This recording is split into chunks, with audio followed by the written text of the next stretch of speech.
then click. Hello, and welcome once again to Final Fantasy Crystal Legend, an original Pathfinder adventure based on the lore of the Final Fantasy franchise. I am your dungeon master. My name is Neil at theLimitBreak, and I am once again joined by my very good friends. In the top right-hand corner, Key Mihgo, Priestess of Alexandra. In the bottom left-hand corner, Gillian Guado, Dark Knight, Half-Guado from Burmecia. And in the bottom right-hand corner, from a new location, joining us via satellite from his secret base in the Temple of Solitude, Captain Montigue, Red Mage Selkie, part-time sky pirate, full-time swashbuckler. If you did not see our episode last week, you missed quite a bit, because we are starting exactly where we left off. Initially, the party had met up with Mid-Orum from City Hall, the head of the Science and Research Department, a gentleman who is a very intelligent scholar, if not socially, leaving something to be desired socially, who had chartered them to make their way to the Ronka ruins in the Golmore jungle, far to the northeast of the city of Onrak. And in exchange, he helped the team enter the Korolica dungeon. Now, when the team entered Korolica Tunnel, when they entered Korolica Tunnel in the Zeruan mines and traveled to the end, they were greeted by, much to their surprise, a fifth crystal of the elements, a super secret fifth crystal of the elements, accompanied by a memstone, a recorded magicite sphere from a super secret fraternity of warriors destined to protect that crystal from harm and maintain its secret. So we join our party immediately at that moment when the sphere finishes its dictation. Welcome to episode 6, The Legend of the Dark Warriors. Now, Key, Key, you had some stuff you wanted to talk about immediately as a reaction. No, that's in character. Like, all I have is a dot. Yes, yeah. And so my character would love to run up to this piece of magicite and pick it up and start shaking it violently as if to make it recant its words and possibly even explain itself. In fact, actually, I'm going to demand that explain yourself. It's a rock key. This is not how things work. No, I'm pretty sure this is how things work, Key. Welcome to the dark side. No, that's not how this is supposed to work. You know I'm a Dark Knight, right? I mean, like, I'm not worried about That's it. Not the problem. He is visibly and greatly upset by this news. I'm incredibly disturbed for reasons that might not be obvious to my team, but I'm really upset by this.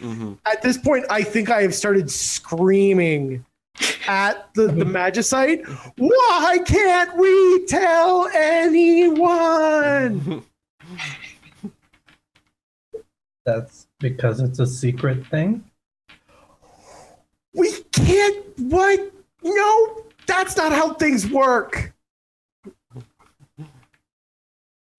Keeping secrets keeps people alive sometimes. No, I mean, but why? If there's really a fifth crystal, everyone should know. If everybody knew, why would this even be? So then why?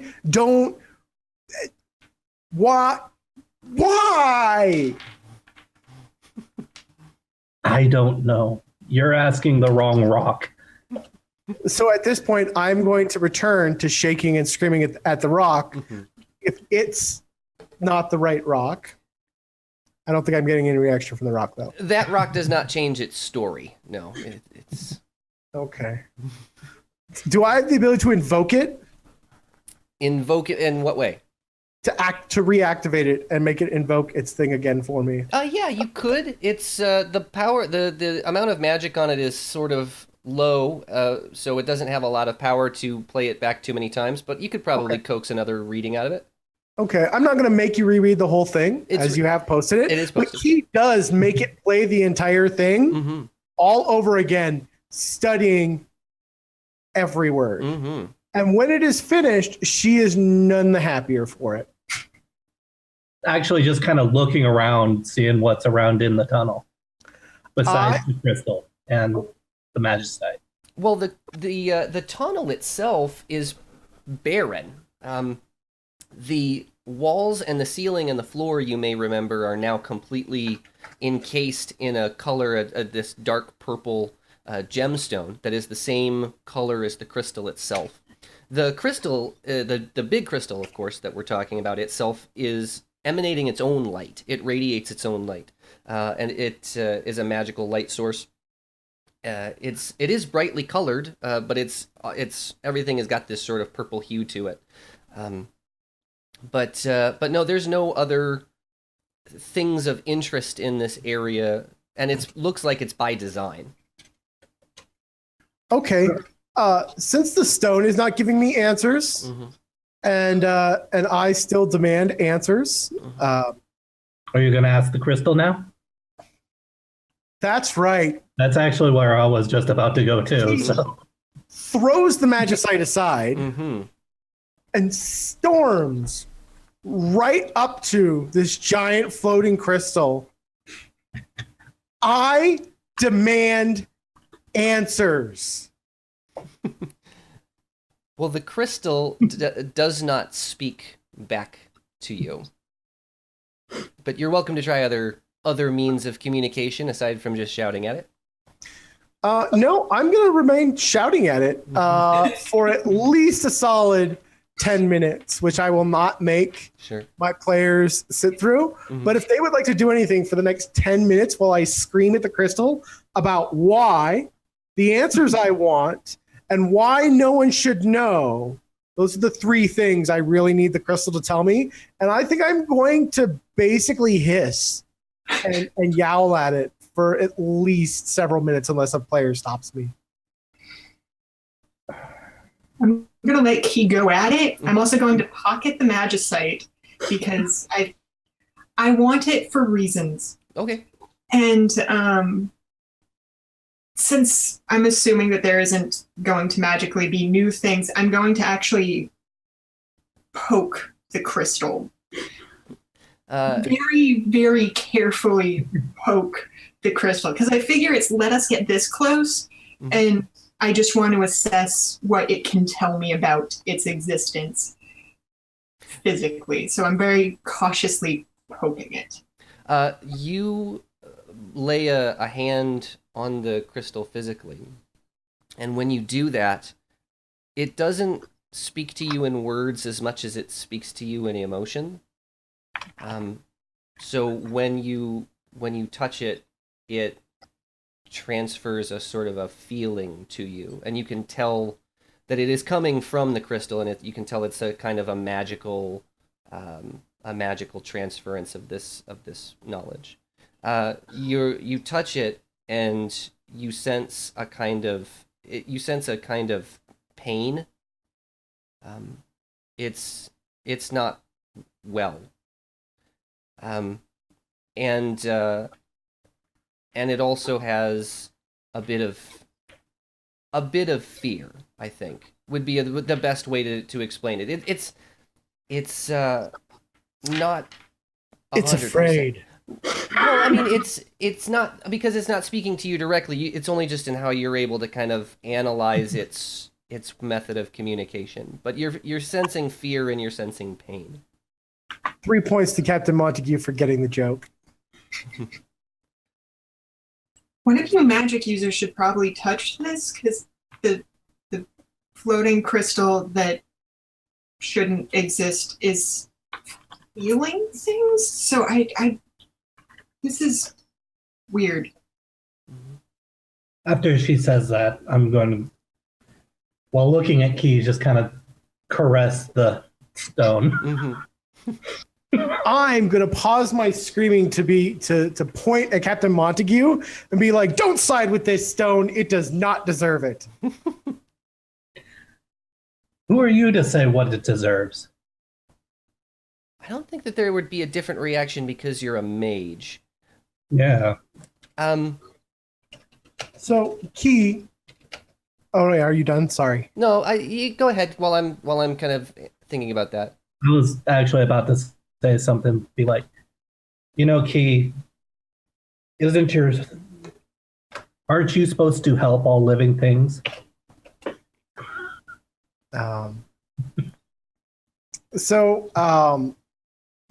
Key, of course, feels, I was like, I protect and I heal, and this is not a living thing. And I am going to, at this point, because my teammates are coercing me, and in order to try to prove a point, I am going to place my hand on the crystal and try to use my sense motive.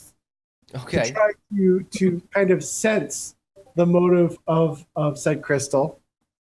And that's a roll and a half now, isn't it? It is. That's pretty good. Yeah, this crystal is not trying to deceive you, and you can even sense, since it's a sense motive check, you can sense that it is a crystal that is, it's powered by good.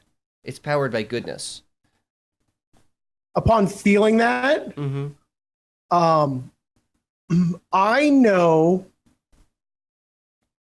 1, 2, 3. I know 5 separate tongues. I would like to take a moment to curse in most of them. There's not a lot of curse words in Celestial, last I checked. But, Albed and Mithra and Standard definitely, and even Elvon all have profanities. And so I'd like to take a couple moments to just curse in all those different languages. That's when you hit Mithril, my ears are going to perk up. Just as kind of a common courtesy, I'm going to curse back at you in Dwarven. Okay. I said Mithra. Yeah. As in my native feline tongue. I know. Oh, okay. I actually, it's one of the few languages I took. Oh, okay. And so, And so I join you in cursing. And so after I'm done cursing, I think that it might have a reaction to you speaking Celestial, Key. I think that it might, in response to hearing the Celestial tongue, the tongue of the gods, it may have, because that's an old language. It is. That is an old language. I wonder if maybe it wouldn't, in response to that, sort of offer a bit of a flicker of light. I wonder if maybe it would have a response of, I should mention, now that you've calmed, you're kind of calming yourself down at all of this, right? I'm coming down. Now that you're a little less hysterical, the training kicks in, and I don't think, I'm not going to make you roll for it, because this is sort of everyday stuff. The crystals are inexorably tied to your religion. There is an amount of history that goes on between the two, and as far as you know, the gods and the crystals are in the beginning of your religious text, the gods created the crystals, and the crystals created humanity. Correct.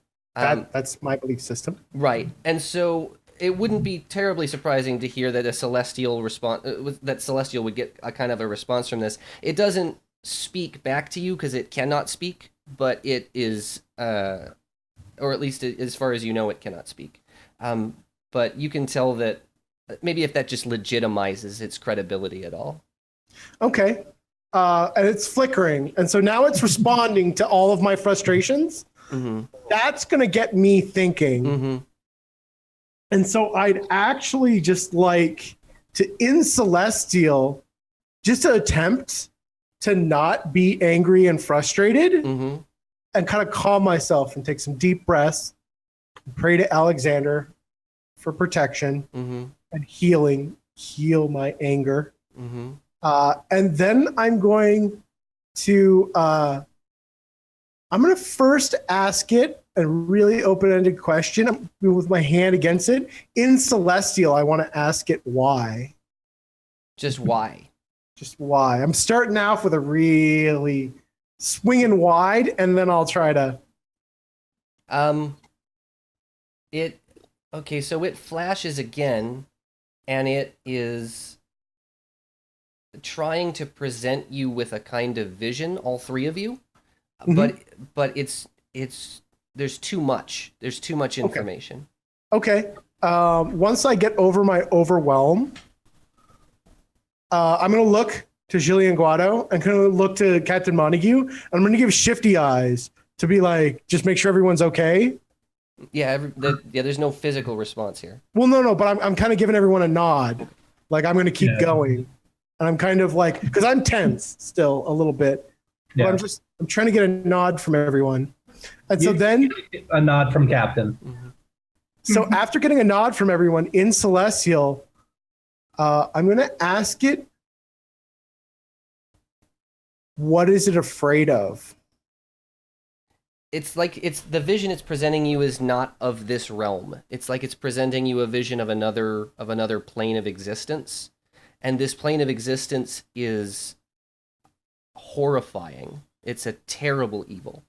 It is, and you get this sense of the demonic activity and the demons that you were fighting earlier. There's a strong force at play here. So at that point, I'm going to kind of look to the teammates and I'm going to be like, that's what it's afraid of. And I'm going to take a moment to just kind of look to Gillian and look to Captain. Like, I'm not quite sure what to say next. How can we help? And so when Captain Montague says that, Mm-hmm. I'm going to rephrase that slightly when I say it in Celestial. Okay. And I'm going to say, what is our purpose? Okay. And the crystal presents you with a vision of the planet in perfect balance and in perfect harmony.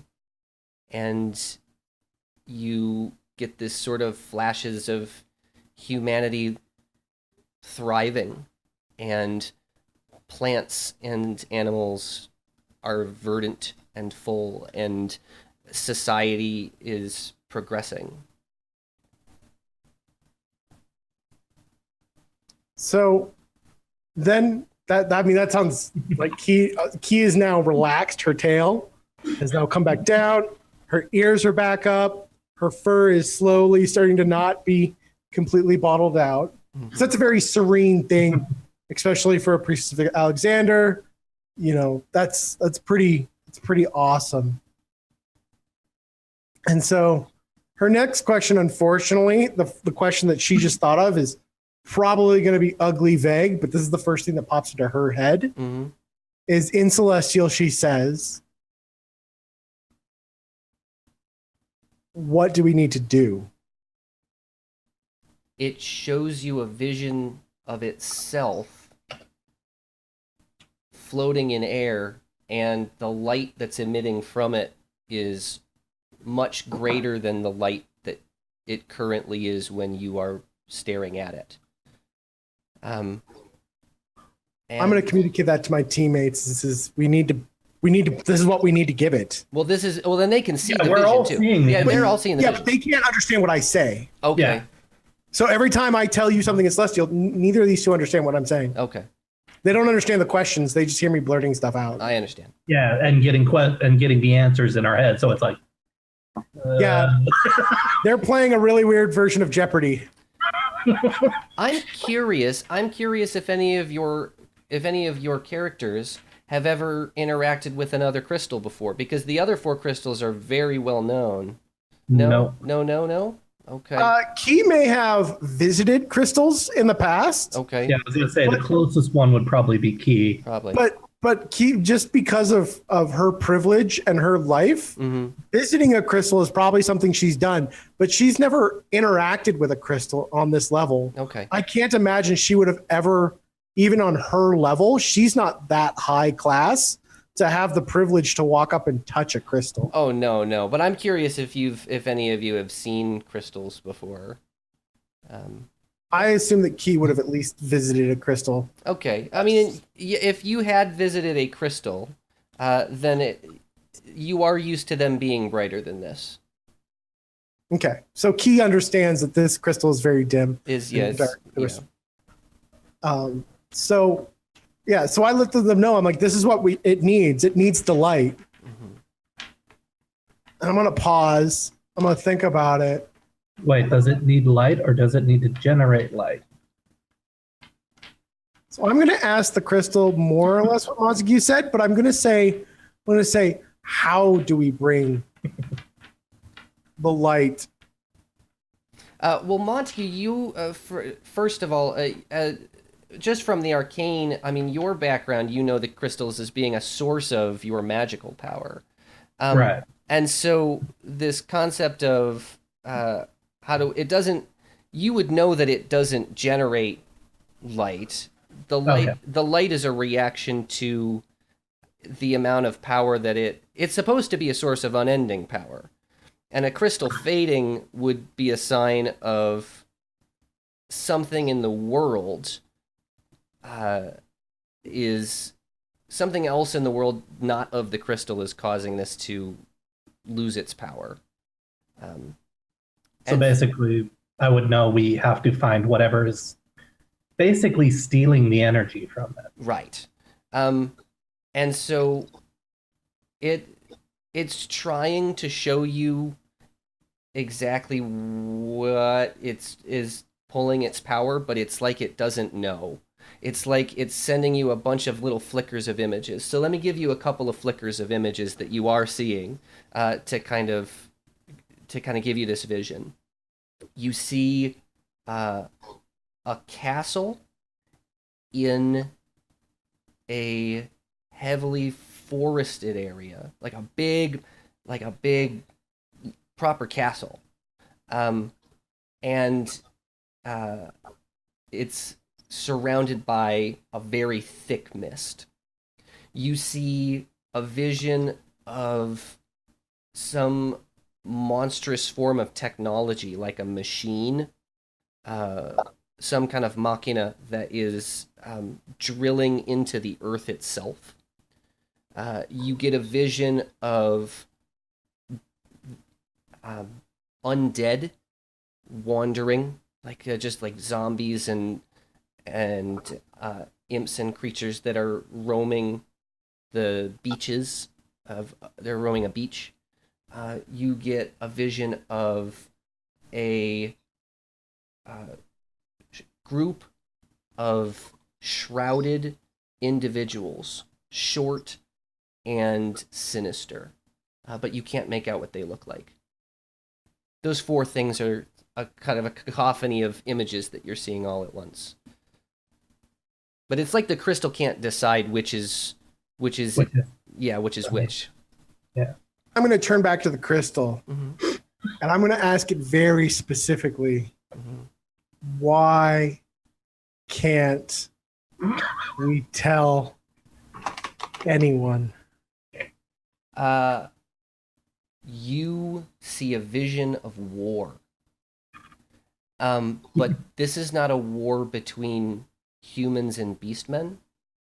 Well, you see, it's a war in which the humans and the beastmen are the weapons.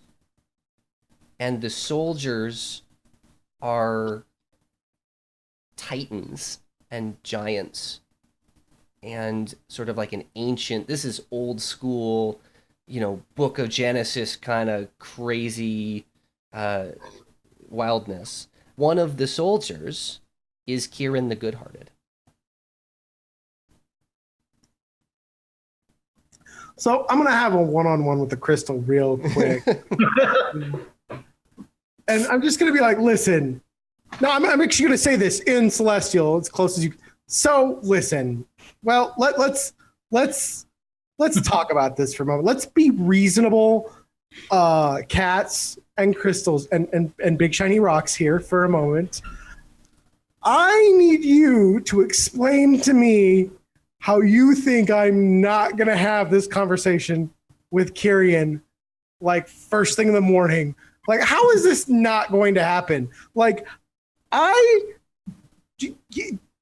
there's things that happen, and I do them, and I don't understand how. Like, you understand that Alexander is an omnipotent being, right? And I am a conduit of Alexander, and you're like, no, don't tell Alexander. That's a bad idea. Gillian's going to be a bad person. Like, how is this supposed to work? You have your hand upon the crystal while you're asking it this. Yes. And you feel a short, sharp smack to the side of the head. And when you feel this, it kind of jars you, and when you open your eyes, you are standing in your kitchen that you grew up in Alexandria. You are probably about 5 years old or so. Okay. And your mother is standing there, and she has you, and she is angry with you, and she is talking. Surprised. This is a memory. Okay. This isn't something. Oh, okay. Yeah, this is a flashback for you. Oh, okay. So, and your mother's there, and she says, "Now listen to me, young lady. You and I had this conversation many, many times before our friends came over. I told you that this is not how a Mihgo behaves. You are the daughter of a high priestess, and I will not have this outrageous desire to be the center of attention. This party is not about you, and I'm tired of tired of telling you this over and over again. All right? Head high, do what you're supposed to do, and stop just stealing the limelight from everybody." And it shocks you back into place. I would like for you to give me a will save, please. So yeah, okay. I know how this is gonna go down. I would like you to take 2 points of psychic damage, please. Okay. So after getting I take 2 hit points. Yeah. After getting smacked down by the crystal, Mhm. Key is actually going to, like, physically like her stature is essentially going to shrink, and she's going to all but slink away like a cat that just got punished. Mhm. And, like, tail all the way between legs, ears all the way down. And she's just going to slink away from the crystal for a little while and kind of go sit in the corner without even really. She's just going to go sit in the corner and be an admonished animal for a little bit. Did we see that vision? Like, did we get to see it as a vision? It's funny you should mention I just rolled, and yes, you did. And so not just it's not the smack, it's remembering dealing with her mother. Mm-hmm. She's gonna go she's gonna go cower for a little bit. Well, ask a question, get an answer. Yeah. That's right. Mm-hmm. That's right. Joan's gonna go, like, stand, not touching Key, but at the same time just sort of, like, between Key and the crystal, and just sort of, the crystal doesn't get to say anything else to Key for a minute. Montigue is actually going to go kind of stand near them. Mm-hmm. All right.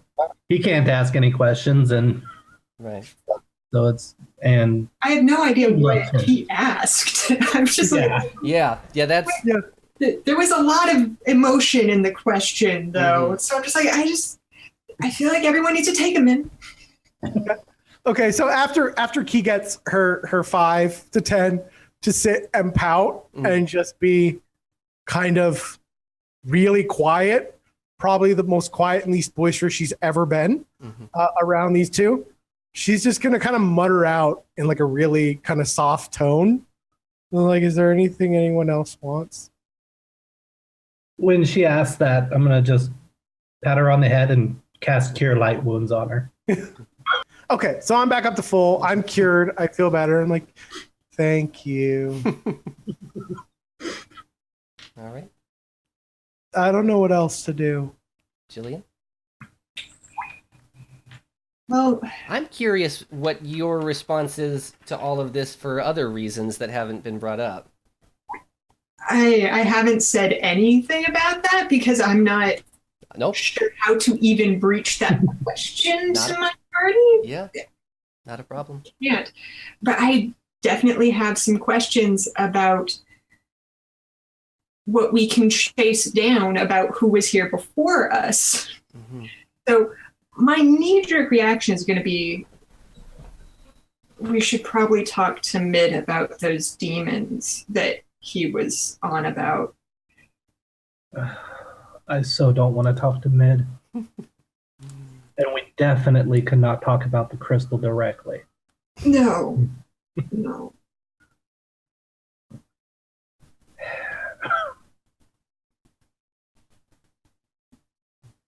But we will have to talk to somebody. Mhm. Does it have to be Mid? Well, if you can think of anyone else that has sort of their finger on the pulse of demonic activity in the area, that I'm open to it. Who did What you was say? it? He kind of just mutters underneath it. She goes, Day. Day might know something. Mhm. I want to go talk to Day. You want some McDonald's? I want an apple pie. He is not interested in leading the party at the moment. Yeah. Yeah. Let's go talk to Day. All right. So you all, I assume, then make your way out of the tunnel. By this point, the lanterns have dimmed, but you find no trouble making your way back, getting to the cage, and consuming the remainder of your potion of mini to sneak through the other end of the portcullis. So you don't have any more potion of mini on you. You exit the cave, and after some investigation, asking people in the neighborhood if they'd seen Day, because she's pretty well known around town, you eventually come to find her. And you've not seen Day in this form before, but she is standing outside of the Bastokan markets, outside of the Chocobo stables, way down at the end of Main Street and Phoenix Down Street. And she is encased in chainmail. No, it's plate, right? It's plate mail that she's wearing? Yes. She's encased in plate mail, and she's got her shield with the golem's insignia and her longsword, and she's patrolling the area. And she looks like a real beast. She looks like she can... She is a certified grade A badass. She can mess some people up. This is a premium paladin experience. Normally you would have to subscribe to somebody's Patreon for this level of greatness. Okay. You can't get this one off YouTube. So Yeah. So He is slightly better spirits seeing Day in this form. Mm-hmm. It kind of perks her up a little bit. Mm-hmm. But she still looks like a whipped child. Day is happy to see you. She says, welcome back, team. I haven't seen any more imps since you told me about them, but I am going to keep vigilant. don't you worry. I got this town on lock. You just keep doing what you need to do, and I'll keep these people protected. Gillian's standing more at attention because this feels familiar from all of the training and everything. Mm-hmm. So it's one of those moments of soldier. Mm-hmm. Yep. You said that you haven't seen any demons or imps or anything Mm-hmm. recently. Mm-hmm.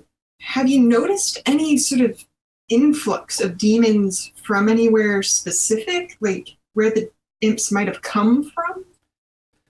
That's a good question. I have noticed a rise in demonic activity around these parts the last year or so, couple of years that I've been here. When I was doing your job, I had an opportunity to fend off some demons, but they were much further out, much further away from town. They were still in Skwrl, but I mean, we're talking down by Jidur and Midgar and Onrak. I mean, they weren't anywhere near Bastok before. Um, I seem to. I mean, I seem to remember maybe there were more out towards Onrak, but it doesn't seem like there's any kind of real rhyme or reason. I just know that this was kind of a safe place, and now that it's not a safe place anymore, I'm starting to become concerned. Concern is Think of good. anyone we could talk to about this demonic activity aside from Mid?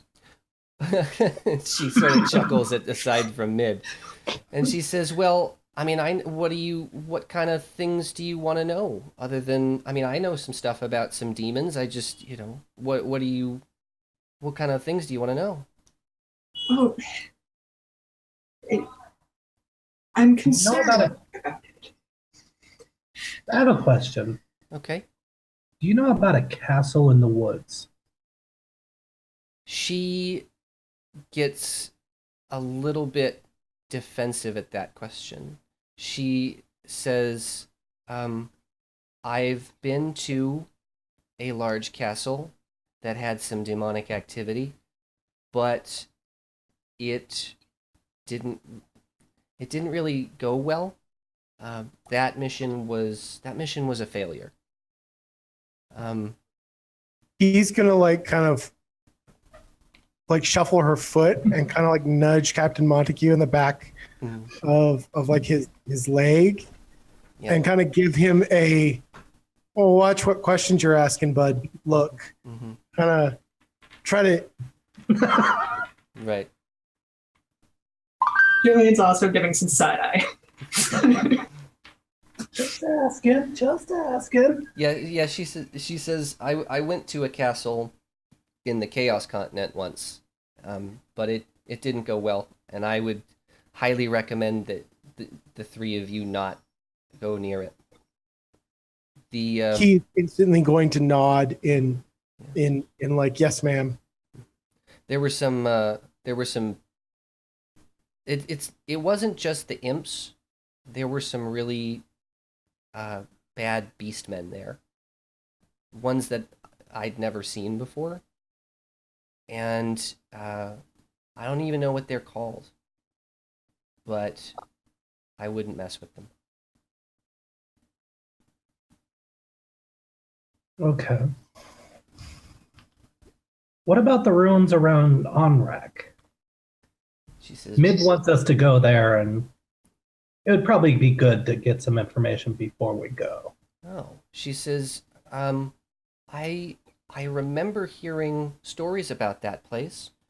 From what I know, it was an area along the beach. It was like some kind of small town, but it was completely overrun, and it's not a town anymore. They Mid did say it was ruined. they built it out of some kind of creature, I guess. It'd be worth looking at. There were a lot more imps in the Onrak area. That'd be a good place to check. Okay. I think if we want to find where these demons are coming from, we need to find out who wants them in play. I think that's the key. That's really the big key to this mystery. I agree. Key, do you have any questions? No, sir. Thank you. We're very grateful. Thank you. Thank you. Gillian does sort of a Burmesian salute. I have absolutely no idea what that would look like. You can get back to us with that. That's fine. Put a pin in it. You can think about it. Come back to us later. The captain does a full bow, hat off, you know. Mm-hmm. Oh, oh yes, I like that. That's very cool. Key nods very politely. Mm-hmm. Shuffles away. All right. So, what would you all like to do next? I think we need to cheer our kitty up. You want a snack, Key? I kind of want a snack. How about we take her to the inn? All right. Great. So you make your way down to Main Street, and the Steaming Sheep is the name of the inn, and it's just your basic run-of-the-mill kind of tavern. As you walk in, there's the bar to your left, and it is you're kind of here in midday. It's before the sun has really gone down, and so it's probably not as hoppin' now as it was when you first showed up, Montigue, and were in the evening finding players at Triple Triad. But and there's not any grand entertainment. There is a bard in the corner who's sort of banging on a drum. After taking our table and all that kind of stuff, he's probably going to order something. Probably the most familiar thing she can find on the menu. Well, Key is you're used to a menu a little bit more substantial to this.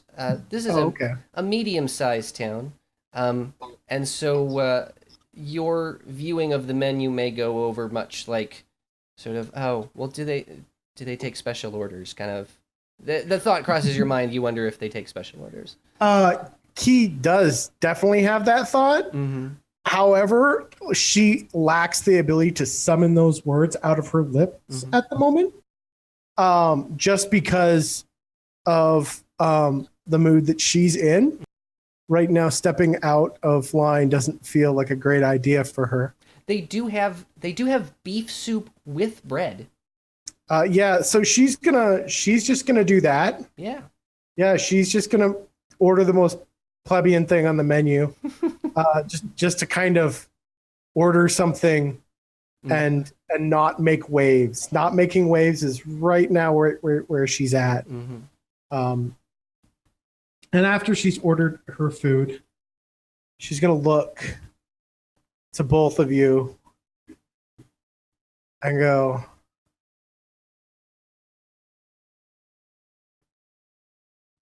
I don't know what we should I don't know what we should do. Well, we do have the mission from Mid to do. And I'm going to kind of look around, see if anybody's listening. No, nobody's listening. Okay. And we do have a stone to protect. I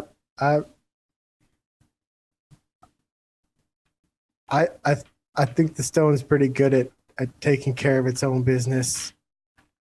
Did you see how dim that There's a fear in her voice. There's a fear. We have to kill whatever's blocking the light. We have to find out what is trying to snuff out the stone. I think one of the places we should eventually look is the castle in the woods. It would at least give us clues. Yeah, but Day Day can't know, and we can't talk to her about it. We can't mention Crystal, but we can ask questions indirectly. I don't think we should talk to her about the castle. No. Mid, maybe. I could talk to Mid.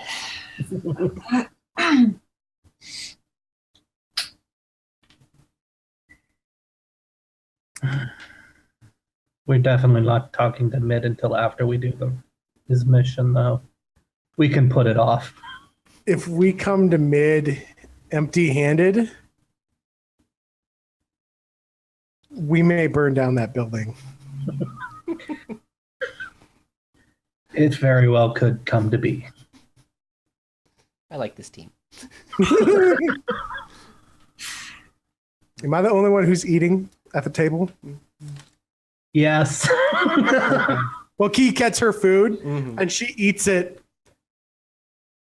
insanely politely. Mm-hmm. Like she tries to play it down for the group and sit with the group. Mm-hmm. Oh no, she looks like she moves like the mechanical doll that one would expect to from the scene that they just saw.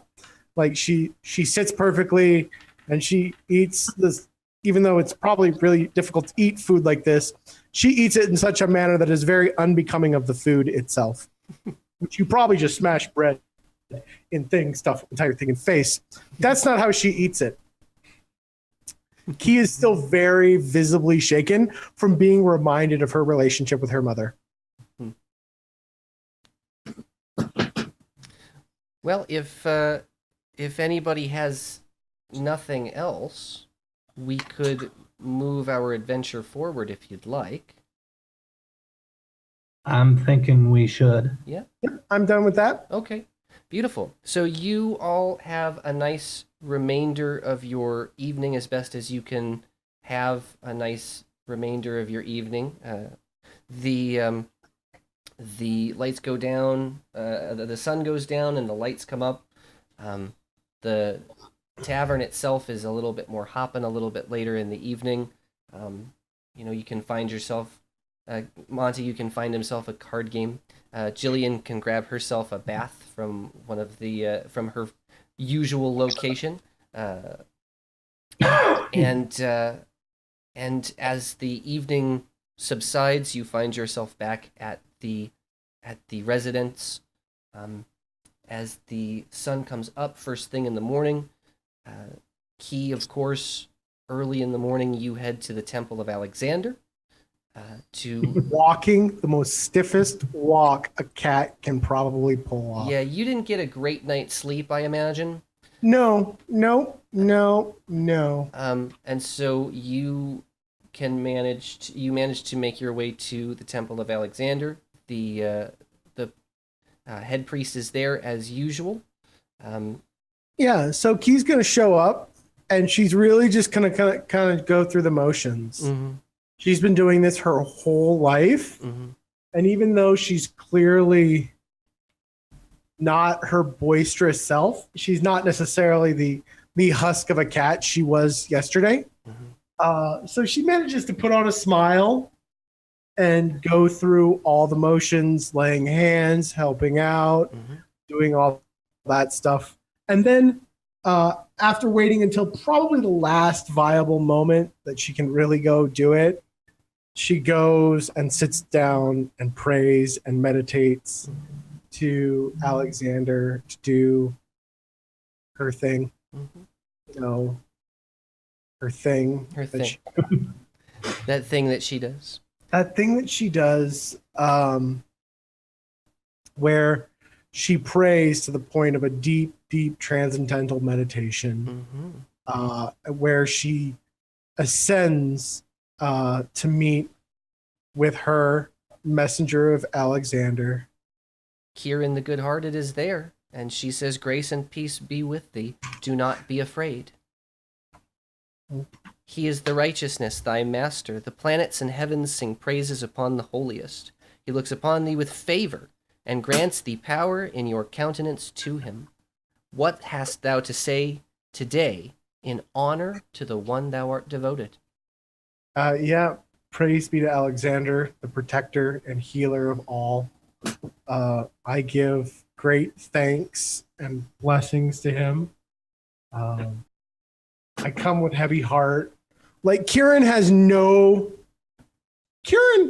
is a angel in the form of a unicorn. She's not daft. And she probably also knows the dealt with my mother face. Kieran's probably seen that before. Okay. I'm just going to put that out there. All right. I don't want to play Kieran for you, but I will say that Kieran's probably seen the dealt with my mother face. Sure. Key's kind of got that still. She's still carrying a little bit of that with her.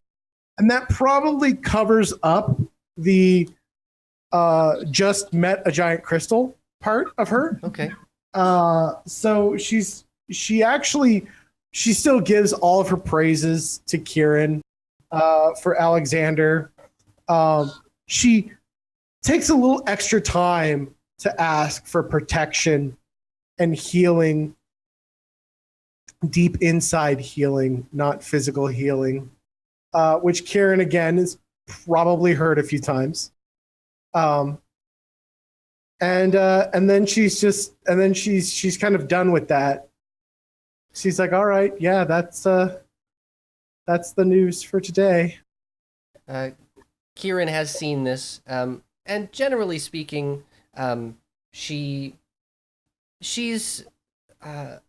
I guess she doesn't tie herself so strongly to the goings on of the days to day of mortals in terms of, if you're upset about a thing, she'll feel, she'll want to see you happy, but at the same time, she's not going to be like all up in your grill about just like, dish girl, here's some ice cream, we'll talk about it. She's not going to be like that. No. So, but she prays for peace in your heart and suggests together that you pray to Alexander for peace in your heart and peace in the heart of mankind. And of course, Key is always up for more praying. That's kind of Key's thing. So she does actually pray a lot for peace in her heart, the hearts of her teammates, especially help guide their souls to guide us true and guide us well. And she does actually mention to Kieran real quick that we've been tasked to help rid the land of demons and darkness. And in Alexander's name, she will protect this land and help bring healing from the unholy. Alexander be praised. Alexander be praised. Alexander is thrilled to hear that you are taking up battle against the forces of darkness and evil that surround this land. You are to be in his good graces. You have been chosen for this specifically because you can defend the weak. And that's what we want you to do. So you've received your blessings for the day. Yes. Woo! Booyakasha. Everybody else, you wake up at your leisure, as is usual, and have made your way into the common area of your residence as Key makes her way back, I imagine. Actually, Montague is going to wake up early for once. Oh. Well, tell us about what you're doing then, Montague. Montague's getting the boat ready. Oh, fun. He's going to pull it down off the roof and park it kind of in the street, not blocking everybody's way, but easily accessible by his teammates. Okay. So Key, when you're walking home, you are outside and you see Captain Montague working on his vessel. I feel like that probably would have been something that Gillian would have heard going on and woke up early because of all of this going on. It was just like, yeah. Looks at the nightstand, looks at the letter that has been penned to Mid, and very begrudgingly picks it up and decides to go hand deliver it. Okay. Oh, you're going to deliver it directly to Mid? Oh, deliver it directly to Mid. Oh, wow. Okay. Because it's right there. Okay. And Gillian does actually want to poke Mid about demons in general. Okay, I like this very much. All right, so Gillian, you make your way into City Hall, I mean, it's never not busy. It's never not a cluster at City Hall. It's always just a nightmare. The you remember the information desk? It's out the door right now, and there are a few people that are waiting outside, just waiting to cross the threshold into the building. But since you're not waiting in the information line, you're able to just stroll in. Mid is there, and he is reading a book. I dare say that he might also potentially live in here. If there is sleep, he doesn't know it. And the amount of information in this room is really substantial. It's a lifetime of information, and he's always simultaneously reading and writing, transcribing into a book of his own. But he doesn't notice you come in. This does not surprise me. So I'm going to approach very cautiously. I'm going to speak while I'm still several paces away and just say, Mid? Excuse me, Mid? Mid? It's gonna take more than that to get his attention out of this book. I'm going to take the missive in my hand and place it in the book in front of him. Oh, it's you, the Half-Guado. Yeah. What is this now? And he opens the missive. It's a letter about your sand. Okay. I mean, I kind of feel like you're taking the piss right now out of me, but I mean fair. I mean fair play. It's all, everything is totally in order here. Yeah. Okay. No, I mean fair. I did not ask you to go get the sand for me, so I will have to take care of that then. Next time you want us to go get your sand, you might want to tell us to go get your sand as opposed to locate it. Just putting that out there for you. Just linguistics. That's an excellent point. I will do that in the future. Wonderful. I did want to ask you something. We're considering doing your mission to go to those ruins, and demons, as a rule, are a thing that I'm none too fond of. I don't know anyone who's actually fond of them, but the activity has been bolstering, you were saying, and I've noticed this. The paladin that was doing a mission for you noticed this. What can you tell me about any of the order to this chaos? The demons and the creatures of darkness that have been roaming the area are all over Skwrl and the Chaos Continent. They seem to be coming in from various points of ingress. It's like there are multiple little summoning circles that they're coming from. I have no idea who is in charge of summoning these creatures, nor do I know by what means they're coming, nor do I know why. And that's why I've been sending teams out to kind of discover who these creatures are and what they're doing and why. I do know that it's not necessarily just demons, that it's all kind of necromantic activity as well. The undead, any creatures of the damned, really. Take your pick. The rumors we're going to, I heard a rumor that it's made out of a giant beast. Oh yeah, it's pretty cool. In the olden days, there were monsters that were much bigger. They were like just giant, like kind of behemouthy, leviathan-y kind of water monster type dealies. Big old whale-like things. One of them apparently got itself beached, and a group of people found its corpse and hollowed out hollowed it out and made a town out of it, apparently.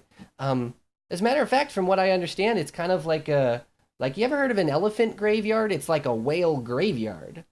My research is telling me that one of our summoning points plausibly would be inside this old town. Shouldn't be a very big place. It wasn't Midgar or anything. It's a smaller town. It's not even remotely close to the size of Bastock. Not even close, from what I understand. But yeah, I would think that would be a good place to check. I wish I knew more about who was summoning, but everybody I send out tends to get themselves murdered or not talk about it or be otherwise unsuccessful. Have you sent out? Oh, there have been a couple of teams from the Wild Rose. I mean, realistically, I almost kind of wish that there was a different organization in this part of the world that did these kinds of missions, but sometimes you just gotta keep throwing science at the wall till something sticks.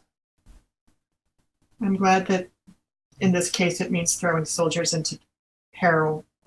Listen, I don't like it I don't like it anymore as you do, but the pursuit of knowledge, life, and he goes off on this little tangent. He's like, life is all about knowledge. That's what we leave behind. Future generations are going to be able to succeed off the back of the greatness that we all as a unified society are able to do. And the best way to get that accomplished is to work together. Sometimes it means that people die, and that's super unfortunate. I know I wouldn't want to die. That's not something I've got on my list of things to do. But what I do know is that people are going to die anyway. And if they're able to do it, and also simultaneously forward the process of humanity, then we're gonna be all in good shape on a long enough timeline. We're gonna kick butt. I'd like to note real quick. I believe Key is still in the temple, helping with chores and praying and assisting. And I'm sure a shiver goes down the back of her tail, and she kind of gets this, gosh, I hope nothing gets burnt down feeling. Just kind of washes over her. And then she takes a moment to pray for protection and healing of the heart, and then goes about her chores. Okay, sorry, continue. Yeah, she's like, I just felt something. Yeah. Sean's gonna wait a second to see if Mid engages again, or if Mid just sort of drifts back into books. Yeah, he's always kind of on the cusp. You got his attention a little bit because he was pretty excited about that last rant that he just did, because he feels pretty passionate about it. So you've got more of his attention now. But if you don't keep it, he's going to go back to his book. I'm going to just walk away because I don't feel like there's that conversation with Mid where an actual goodbye is required. Yeah, I don't think he minds. So you all meet back up at the house. Captain Montigue, I would love to hear if you have anything on your mind in terms of this ship, this vessel, its preparation, anything that you would like to ask or tell us or describe. Well, going to be binding down all the hatches, make sure everything's all set, ready to go, because we're going on a journey. I actually would like to note that on the way back, Key notices this thing in the street, and she kind of walks by it like, oh, that's weird. I'll probably pop my head out. Oh, hi, Key. Hi, Captain.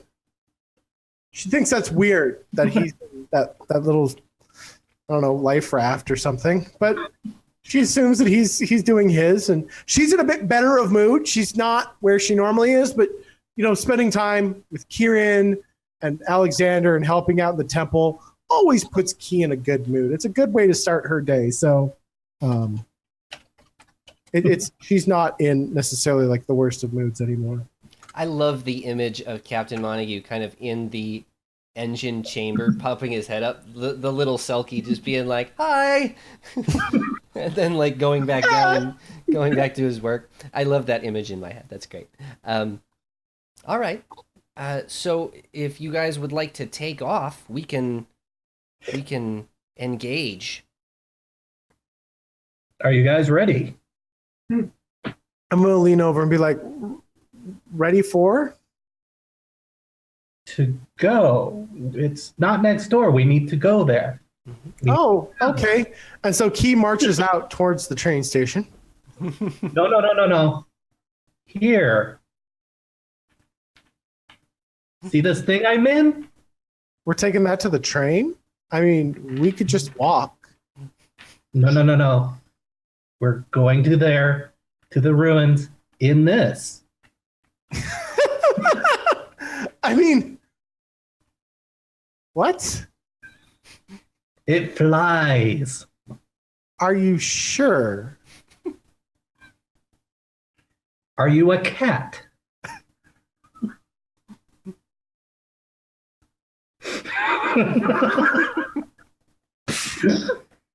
In that thing. I mean, Yeah. I'm imagining that as this conversation is happening, Captain Montague has taken from his vestments the float stone, which is the floater stone, this sky stone, that's easily the most valuable thing any of you possess, and places it in the engine compartment, and it is powering up. And you're starting to hear the whir of the engine.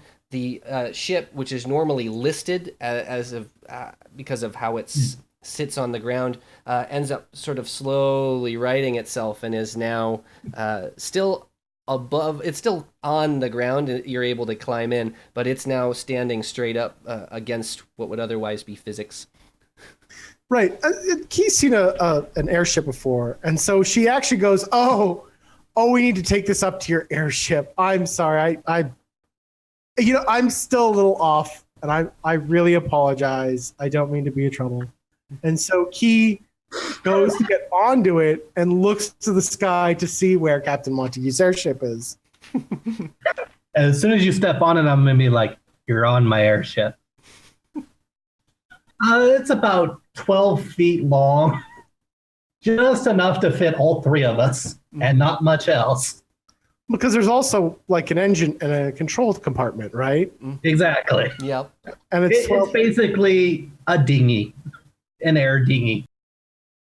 All right, I'm actually just going to pull the lever to just go straight up. Yeah, this thing goes straight up like a Harrier plane. Now, it should be noted that in airships, the airship itself, it doesn't matter how powerful the boat is, it matters how powerful the magicite is. And Montague's magicite would be acceptable for a ship of a much greater quality than this. But this is just the vessel that he has. So it's got a respectable amount of torque to it. It's got some giddy up. Joan's gonna look over the side and just be like, "Oh, this is what it would be like to jump, I bet." Don't jump. No, don't. Never mind. Oh yes. Key's gonna try not to hurl when he guts it like that. Mm-hmm. All right. And After I've had a little bit of the fun of just elevating, Mhm. then I'm going to start to take off towards the actual area we're going. Oh, I'm paying attention, making sure we don't hit any birds or, just if I see a bird kind of,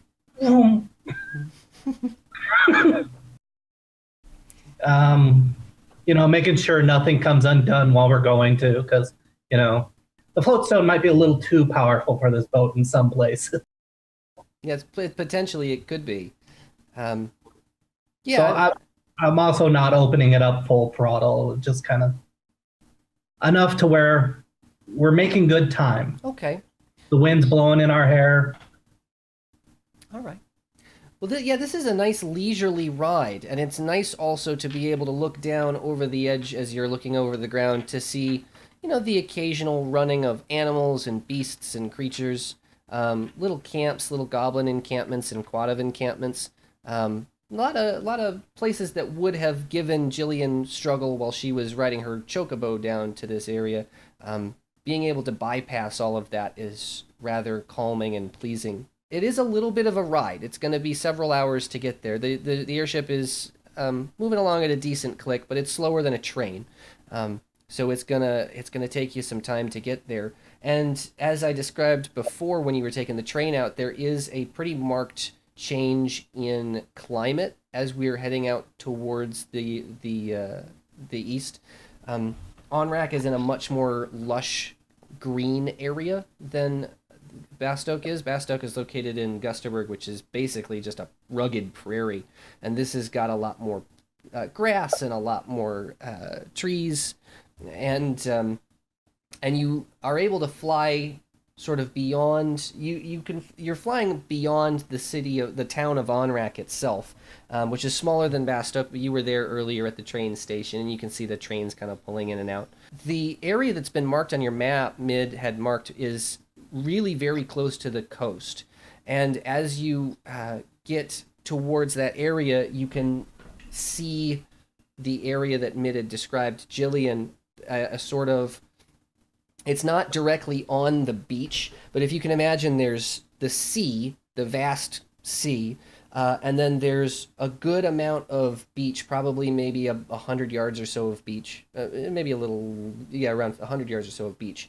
And then there's a kind of a raise up, and where the water had never been, the water line had never been, is the edge of this forest. It's just sort of grass and greenery. And on that grassy area is the bones of these creatures. Now, the way that it was described to Gillian is pretty accurate. It's, I mean, huge rib cages and big long bones, and it was clearly from some group of whale-like sea creatures. The area in question has been completely covered. It's been covered by tarp, and it's been fortified with wood from trees from the area. The rooftops of this place, it's like one big giant, it's like one big building essentially, but it's really big, the size that you could fit thousands of people in were you were to put thousands of people into it. As you're flying around, you can see one large point of ingress, as if it's like the entrance to a mouth of a cave, leading in the center. Flying around, you don't see any other entrances, just this major one. Now the light has gone down just a little bit. We're a little closer to the evening time, and this area is not tropical. It's like the beaches of Scotland. It's a little chilly, a little brisk. Definitely a lot more humid. Gillian, you probably appreciate that. There's a lot more water in the air here. I'm thinking land in the sand close to the entrance. Well, not too close, but close enough to the entrance to where it's an easy walk. Okay. All right. Yeah. So if you want to park maybe, I don't know, 40, 50 yards out kind of a thing, Yeah. you can just kind of layer down in the sand, and as you remove the skystone from the engine compartment, the entire thing just kind of slowly begins to list as you all hop off, nice and safely. Key's going to look to her party members. And of course, having her spunk back, she's always, now willing to. So, team, do we take it on in the dark of? Do we take the demons on at their time or ours? The quicker we get this over with, the quicker we see Mid. I can wait.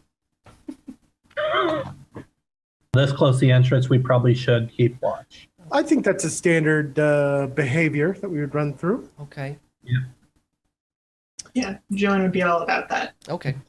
The evening progresses without really much anything exciting on Key's watch or on Captain Montague's watch. But on Gillian's watch, you, Gillian, are outside of the camp. You're in this sort of wooded canopy, and you are seated up against a tree, with sort of your back up against it. just kind of keeping a sense of the area around you. And there was a moment where you begin to kind of doze off a little bit. Just not a lot, but just a little. And in this sort of slight momentary lapse, just a few minutes, you start to feel something rummaging around in your knapsack. I am none too happy about that feeling.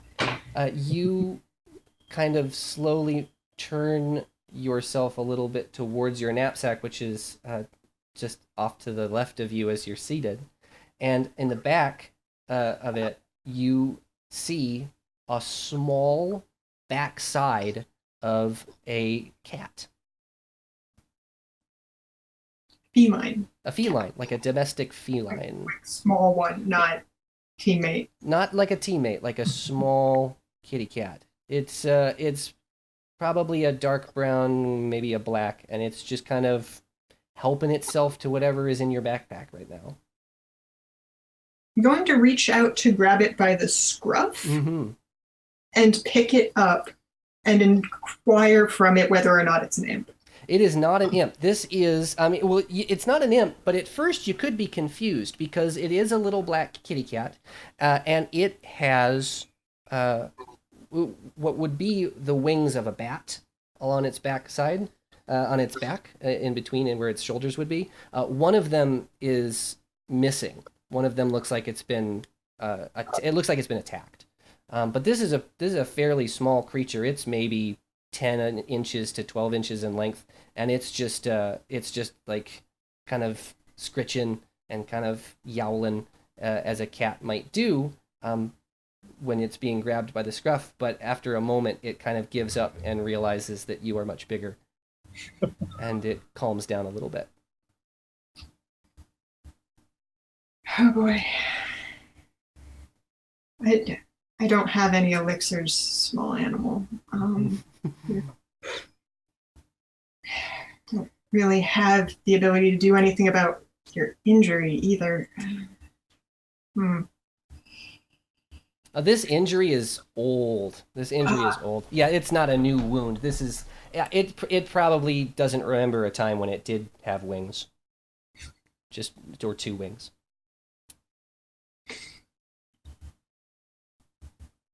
I'm going to go into my pack, and I'm assuming that it was after one of my rations. I'm going to just give it one of my rations. So the cat is excited at the presentation of this food that it was trying to get at. In fact, you see the one that it was making claw marks at to try to break into.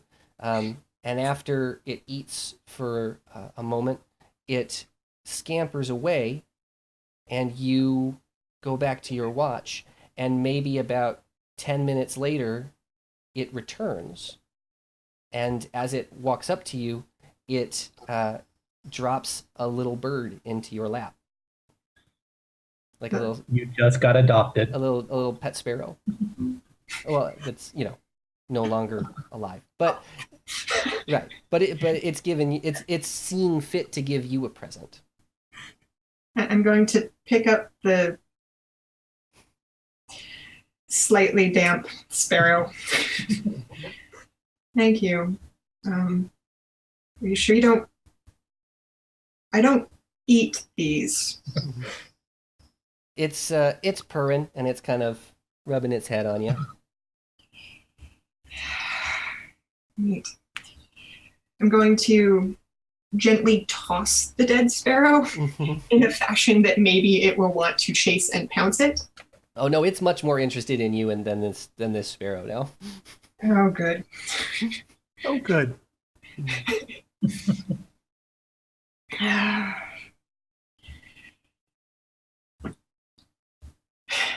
There's more petting of this creature while I'm now trying to more vigilantly make my watch and just sort of be like, okay.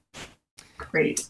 After a little bit of time of it being petted, you had the last watch, and so everyone will be waking up as you are finishing up. But this little cat has found one of your sort of side pouches, and it's small enough that it's able to kind of curl up inside and sort of nap in there. You think that it could stay in this pouch and not be a hindrance to you in any way. I'm going to let it be in that little pouch. Mm-hmm. I'm going to be leery. Not in a, like, I'm convinced it's probably an imp in disguise, as much as I'm just like, I'm going to be less stealthy with you now. All right. I'm also going to hold the sparrow for much longer than I should, debating what to do with it, and eventually just leave it by the tree. Okay. Well, on that note, I think is a good place for us to stop our adventure for the day. We can make our way into the Ronka Ruins the next week that we are playing. Gillian's been adopted by a gimme cat, and we've learned some things about our crystals and about ourselves. And we thank you, faithful friends, for joining us on this adventure. Thank you for being a part of this. If you are watching, we are working hard to improve ourselves, and by we, I of course mean me, because I'm new at this, are working hard to improve the game playing experience so that you can have a premium game playing experience, Patreon level quality without the need to pay any money, because you're ostensibly watching this on YouTube. So thank you for joining us. We will see you next time on our next adventure, and until then, happy adventuring.